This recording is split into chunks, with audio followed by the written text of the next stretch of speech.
नमस्कार दोस्तों, मैं रविराज गोस्वामी और आप देख रहे हैं अपडेट स्टार। स्वागत है आप सभी का। दोस्तों, काफ़ी सारे लोगों का कमेंट्स आ रहा था कि सर अगर हम बैंक से लोन लेकर के नहीं भरे तो क्या होगा, बैंक क्या कर सकता है, मेरे पास क्या राइट्स होता है, बैंक के पास क्या अधिकार होता है लोन लेने के बाद में, बैंक क्या कार्रवाई कर सकता है मेरे ऊपर। तो दोस्तों, मैं बिल्कुल जेन्युइन बताने वाला हूँ। यूट्यूब पे काफ़ी सारे वीडियो पड़ा होगा, आप काफ़ी सारे लोगों को देखे होंगे कि आप लोन नहीं भरिएगा तो बैंक कुछ नहीं कर सकता है, ये तरीका अपना लीजिए, वो तरीका अपना लीजिए। लेकिन मैं बिल्कुल निष्पक्ष होकर बताऊंगा। मुझे बैंकिंग और लोन से रिलेटेड 5-6 साल का मुझे भी एक्सपीरियंस है।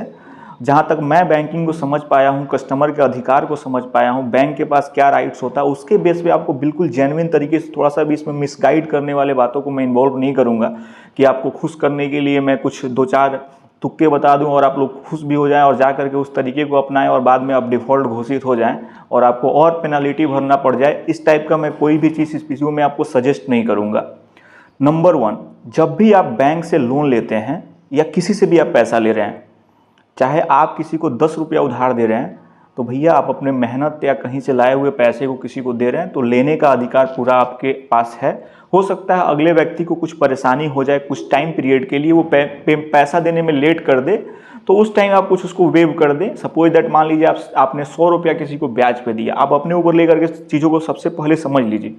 आपने 100 रुपया किसी को दिया, ठीक है, उस पर आपने 1% का बोला कि मुझे महीने का 1% इंटरेस्ट चाहिए। हो सकता है वो लेट कर दे या इंटरेस्ट नहीं दे पाए, बाद में आप उसको बोले कि मेरा प्रिंसिपल दे करके पैसे का मैटर खत्म कर लेते हैं। लेकिन राइट तो हमेशा जो व्यक्ति आपसे उधार ले रहा है उसका सिचुएशन कुछ भी हो जाए, लेकिन उससे ज़्यादा अधिकार आपका है क्योंकि आपने उसको पैसा दिया हुआ है। वैसे ही बैंक का भी है। और अगर आप ये सोच रहे हैं कि गवर्नमेंट सिर्फ आपके लिए सोचेगा या कोई पॉलिसी लेके आएगा, बैंक से आप लोन लिए हुए हैं, आपके बारे में ज़्यादा आपको सपोर्ट कर देगा, फेवर कर देगा, तो ऐसा कुछ नहीं होने वाला है। क्योंकि बैंक में भी लोगों का ही पैसा लगा हुआ रहता है।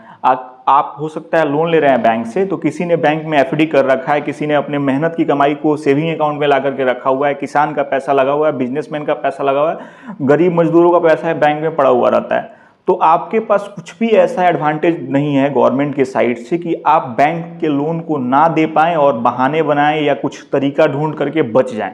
हाँ, लेकिन कुछ केसेज में अगर बैंक गलत करता है तो उसके लिए भी पॉलिसी बना हुआ है। आरबीआई के नॉर्म्स को बैंक को भी प्रॉपर फॉलो करना होता है। अगर आपको कहीं लग रहा है कि बैंक ने उस चीज़ को फॉलो नहीं किया है तो आप बैंक के अगेंस्ट भी कोर्ट में जा सकते हैं और उसके ऊपर भी कार्यवाही हो सकता है। लेकिन अगर आप ये सोच रहे हैं कि आप ये हथकंडा वो हथकंडा ऐसे करके वैसे करके ये बहाने मार करके बैंक से बच जाएंगे, तो ये पॉसिबल नहीं है। अगर आपने कुछ गलत डॉक्यूमेंट सबमिट करके भी लोन ले लिया है तो आप 420 के केस में जाएंगे अंदर, ठीक है। क्योंकि बैंक के पास इतना सारा डॉक्यूमेंट साइन रहता है आपका कि आप बैंक से नहीं बच सकते हैं भैया। और रियलिटी भी ये है कि आपने बैंक से पैसा लिया हुआ है। अगर बैंक ने आपके साथ कहीं पे भी कुछ दिक्कत करे तो इमीडिएट आप कंप्लेन कीजिए। ये नहीं कि आज लोन करते टाइम बैंक कुछ दिक्कत किया तो आपने आज कुछ कंप्लेन नहीं किया, लेकिन अब 5 साल बाद आप उसका पैसा नहीं दे पा रहे हैं, उस टाइम पे जा करके आप बैंक का कंप्लेन कर रहे हैं किसी से कि भाई बैंक ने मेरे साथ ये गलत कर दिया, बैंक ने मुझे इतना इंटरेस्ट लगा दिया। तो भैया, जब आप लोन ले रहे थे, जब आप बैंक से सैंक्शन लेटर एग्जीक्यूट करवाए, उस टाइम डिस्कस कर लेते। फर्स्ट ईएमआई आपका गया हुआ था, तब आप बैंक से जाके बोलते कि सर आपने गलत बोल करके मुझे दे दिया। आपके पास कोई एविडेंस रहना चाहिए अगर आप कोर्ट में जा रहे हैं तो कि बैंक ने आपके साथ गलत किया हुआ है। अदरवाइज आपका कोई प्रोसेस आपको नहीं बचा सकता है। अब क्या होता है कि लोन नहीं भरने पे बैंक आपके अगेंस्ट क्या कार्रवाई कर सकता है, उस पर हम लोग बात करेंगे। नंबर 1, सबसे पहले तो अगर आप जो ड्यू डेट होता है बैंक का पेमेंट करने का, उस दिन पे आप अगर पेमेंट नहीं करते हैं तो आपके ऊपर एक पेनाल्टी लगता है जो ओवर ड्यू चार्जेज होता है या चेक बाउंसेज चार्जेज होता है, जो आपको नॉर्मल चार्जेज दे करके आप चाहें तो 1 महीने 2 महीने में उसको क्लियर कर सकते हैं। तो वो आपके सिबिल पे इंपैक्ट करेगा। अगर एक दिन भी ईएमआई ड्यू होता है या लेट होता है तो आपके सिबिल में रिफ्लेक्ट कर जाता है, जिससे कि आपकी क्रेडिट हिस्ट्री खराब होती है और फ्यूचर में आप कहीं भी लोन लेने जाएंगे तो उससे दिक्कत आपको होगा। और प्लस पेनल्टी जो आप लेट किए उसका भरना पड़ेगा। कई बार क्या होता है कि लोन अमाउंट तो पेनल्टी लगता ही लगता है, इंटरेस्ट का भी पेनल्टी लगता है। बैंक अगर कंडीशन में डाला हुआ है कि अगर आप ईएमआई लेट करते हैं या लेट इंटरेस्ट पे करते हैं तो हम आपके इंटरेस्ट को 6% बढ़ा देंगे या 5% इंक्रीज कर देंगे पेनल्टी के तौर पे, तो आपका रेट ऑफ इंटरेस्ट भी बैंक बढ़ा सकता है उस टाइम पीरियड के लिए। तो कोशिश करें कि टाइम पे आप पेमेंट करें।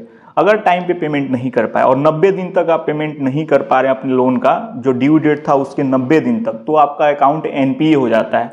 अकाउंट एनपीए होने के बाद बैंक का रिकवरी टीम आपसे कांटेक्ट करेगा और कोशिश करेगा कि अकाउंट को क्लियर कर दिया जाए और अपने लेवल पे ही क्लोज कर दिया जाए। लेकिन अगर फिर भी आप नहीं सुन रहे हैं बैंक के बातों को और बैंक अधिकारी के कॉल को इग्नोर कर रहे हैं, हाँ एक चीज़ मैं ऐड करना चाहूँगा, कोई भी रिकवरी वाला, आपके पास क्या राइट है, अगर कोई रिकवरी वाला फ़ोन करके आपसे बदतमीजी से बात करता है तो उसका आप कंप्लेन कर सकते हैं। आपको मेंटली रूप से परेशान कर रहा है या टॉर्चर कर रहा है, आपको लग रहा है कि मेरे साथ गलत हो रहा है, तो उस चीज़ का कंप्लेन कर सकते हैं। वो अधिकार आपके पास है कि कोई आपको गाली नहीं दे सकता है, कोई आपके ऊपर मानसिक मतलब दबाव नहीं बना सकता है। अगर आप खुद से मानसिक परेशानी में आ जाते हैं तो आपकी मैटर है, लेकिन बैंक आपको प्रताड़ित नहीं कर सकता है। उसका एक प्रोसेस है, वो फॉलो करेगा और उसके बाद वो अपना लीगल फाइट करेगा बैंक। क्योंकि बैंक कभी किसी को, या बैंक अपर मैनेजमेंट नहीं बोलता है किसी के साथ गाली गलौज करना चाहिए। अगर कोई कर्मचारी आपके साथ करता है तो उसका कंप्लेन आप कर सकते हैं।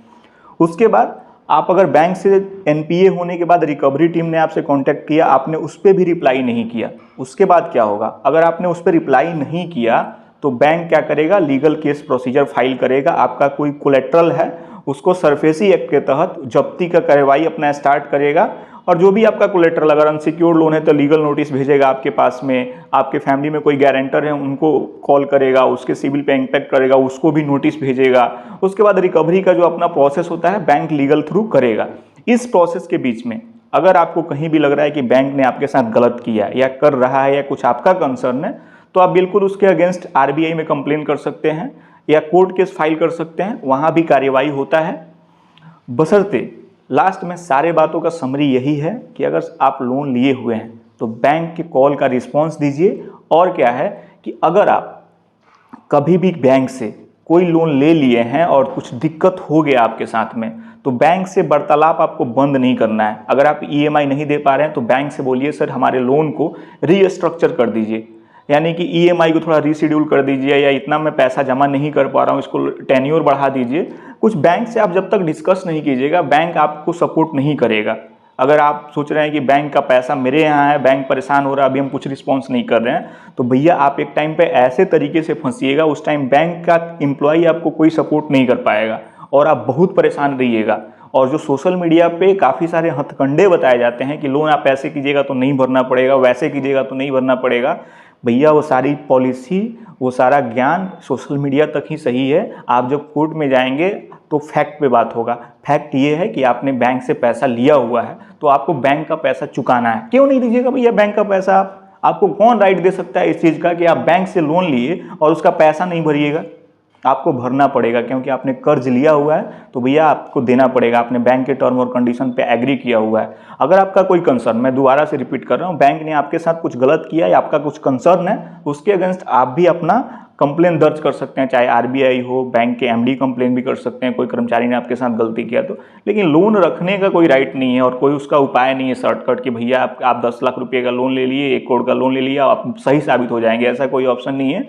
लॉन्ग टर्म में भैया आप दोषी करार दिए जाएंगे और पैसा भरना भी पड़ेगा। विजय माल्या इतना बड़ा आदमी जो था, उसको विदेश से टंगवा करके अभी क्या क्या हो रहा है, उसका कितना सारा लोन पैसा रिकवर हो गया। अभी पेनाल्टी का सिर्फ पैसा उसके यहाँ बचा हुआ है, बाकी सारे पैसे को गवर्नमेंट ने रिकवर कर लिया।